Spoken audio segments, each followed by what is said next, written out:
For this video, we'll combine two separate species of the strep genus, Strep pneumoniae and the viridin streptococcal species. This illustration is titled the Alpha Knight Tournament and takes place at a medieval jousting tournament. So we'll start by drawing the jousting arena. It's called the Alpha Knight Tournament because both of these species are alpha hemolytic. Remember, both Group A and Group B strep are beta hemolytic, so this is one of the first distinguishing features. Alpha means it's a partial hemolysis, in which the surrounding zone of hemolysis has a green hue. This green comes from the oxidation of hemoglobin. We've made the alpha on the sign green to help with that association. First, we'll draw our defending champ, the Strep Pneumo Knight. He's somewhat of a badass. He's defeated all other knights, so he's known as the #1 knight, or Strep Pneumo is numero uno, if you will. Pneumo, numero uno. See what we did there? Well, like any knight worth his salt, he's encapsulated in some pretty sweet armor. So Strep Pneumo is encapsulated. It's actually a polysaccharide capsule, which is its major virulence factor. Sir Pneumo takes safety very seriously, so he also wears a helmet. So you see he's super secure and protected everywhere except for one weakness, and that's his chin. His chin's the only part of his body that you see that's exposed, so his chin is sensitive. Use this to remember that Strep Pneumo is optochin sensitive. Optochin is a chemical that inhibits the growth of Strep Pneumo, and as you'll see, viridins is optochin resistant. Strep Pneumo has a characteristic shape under high power microscopy. It's said to look like a lancet-shaped gram-positive diplococci. To visualize this, we're going to give numero uno a second lance, so you remember diplococci, and the lance will remind you of the lancet shape. Another identifying attribute you may be given in a question stem is that Strep Pneumo is bile soluble. It cannot grow in bile. Try thinking of all this mud here on the ground as bile. We're going to put mud all over the horse's legs, and as it struggles to walk through it and gets all mixed up in the mud, this should remind you that Strep Pneumo is bile soluble. Now we'll move on to cover some clinical findings in a Strep Pneumo infection. Strep Pneumo causes pneumonia. It's actually the #1 cause of community-acquired pneumonia in adults. It's characteristically a lobar pneumonia that generally infiltrates the lower lobes. It's also said to lead to the production of rust-colored sputum. And to remember both of these, we'll draw one lobe of the armor on the knight's chest covered with rust. Again, this is rust-colored sputum and lobar pneumonia. Strep Pneumo is the #1 cause of a lot of different diseases. Rather than coming up with a separate visual cue for every disease, we thought it would be better if we added a visual reminder for a popular mnemonic that you guys already might know. And this mnemonic is MOPS, where M stands for meningitis, O stands for otitis media, P stands for pneumonia, and S stands for sinusitis. Again, Strep Pneumo is the most common bacterial cause of all of these. So we'll give Sir Strep Pneumo a squire, and we'll have the squire mopping up this muddy mess. This mop will remind you to use the MOPS mnemonic. We'll also draw one of Sir Numero Uno's fans holding up a #1 sign. This will remind you that it's the #1 cause of all of these diseases. Strep Pneumo has another virulence factor other than his capsule that helps it evade our immune system. It's a protease that cleaves IgA, which is important for it to be able to colonize and invade our mucosa. To remember this IgA protease, we'll give Sir Numero Uno a shield with the symbol of an IgA dimer molecule. The shield looks cracked and damaged, which in general should make you think of reducing host defenses.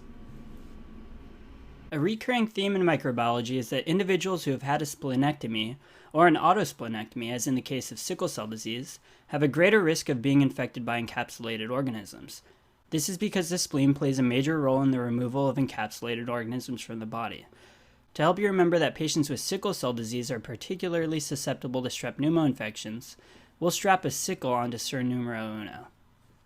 So as far as treatment goes, there are really two first-line choices. Most pneumococcal infections are susceptible to erythromycin, a macrolide. We'll remember the macrolide with our macrolide symbol, these crows. Crows in macrolide. We'll draw them up here hanging out and watching the event. Another option would be to use a third-generation cephalosporin like ceftriaxone. We also have a special symbol for ceftriaxone which we'll incorporate in future stories. It's this, 3 axes, or our tri-axe symbol. Tri-axe will remind you of ceftriaxone. I think the symbol fits pretty conveniently in this picture. Prevention is a really important topic for Strep Pneumo. There are 2 pneumococcal vaccines you really need to know. One vaccine is for adults and the other is for children. The adult vaccine is a 23-valent polysaccharide vaccine, and the children vaccine is 7-valent, however it's conjugated to a protein. Since the adults are given a polysaccharide without a protein, our immune system generates a T-cell independent response, which only really creates IgM. IgM, as you know, does not provide a long-lasting protection. By conjugating the polysaccharide to a protein, as in the children's vaccine, it becomes more antigenic and generates a more robust T-cell response, which leads to the production of IgG. So overall, one more time, the 23-valent adult vaccine only causes an IgM response. The 7-valent vaccine for children causes an IgG response. We'll remember this by drawing this sign here telling people where to sit. Adults are on the mezzanine and children on the ground. M in mezzanine will remind you of IgM, and G in ground will remind you of IgG. And as soon as you remember which produces the IgG and which is IgM, you'll be able to work backwards and pick the appropriate answer for one of the more immunology-related questions on strep pneumo. Alright, that's it for strep pneumo, but we still need to learn about the challenger, and that's going to be strep viridans, and he'll be on the right side. We decided to go for the jester theme for strep viridans just to really make sure that they're distinct. Strep viridans is alpha hemolytic, that's why he's in this tournament, but there are ways to differentiate viridans from strep pneumo. First, as you can see, the jester has no armor on. So as strep viridans stares down strep pneumo, who has a full coat of armor, use this contrast to help you remember that strep viridans has no capsule. The second major point of contrast to strep pneumo is that strep viridans is optochin resistant. Remember, pneumo is optochin sensitive. So to remember this, we'll have our jester protecting his face with the jester's mask and really exaggerate the chin to show that it's protected by the mask.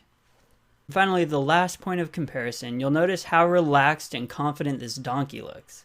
It's because he isn't fazed at all by the competition, nor by the mud under him. The mud isn't bothering him because he has these snazzy green bile-resistant boots on.